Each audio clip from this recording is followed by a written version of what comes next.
1984 Borden, Dave Parker. All sunshine and promise. There wasn't much reason for optimism as the 1984 season got underway for the Cincinnati Reds.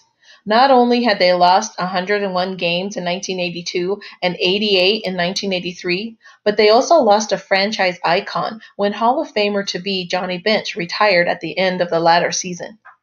They rolled into a new season with 27-year-old youngster Gary Redus, their offensive stalwart, after a 1983 campaign that saw him hit .247 with 17 home runs and 51 RBI, along with a speedy 41 stolen bases.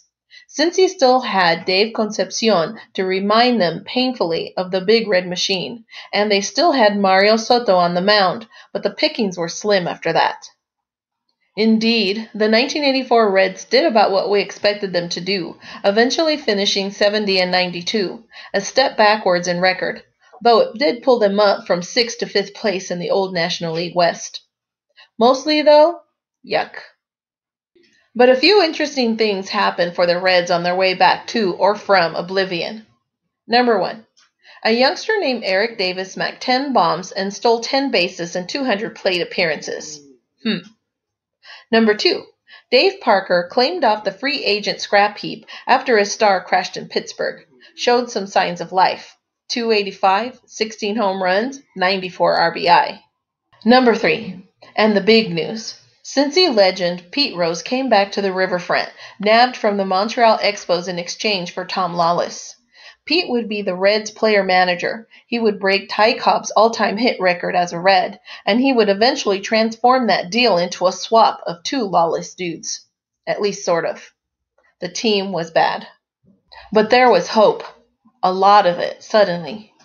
And somewhere along the way that summer, Borden Dairy issued a set of 8 red stickers, pushed out in 2 panels of 4 each. These babies presumably came out sometime between May 19th when Davis debuted and August 16th when Pete came home. That's because the checklist looks like this. Number 2, Gary Redus. Number 16, Ron Oster. Number 20, Eddie Milner. Number 24, Tony Perez. Number 36, Mario Soto. Number 39, Dave Parker. Number 44, Eric Davis. Number 46, Jeff Russell.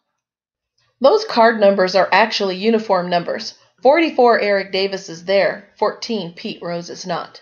It's awesome going back through the stacks of cardboard history now to have a bonus Davis rookie card, even if it's a sticker.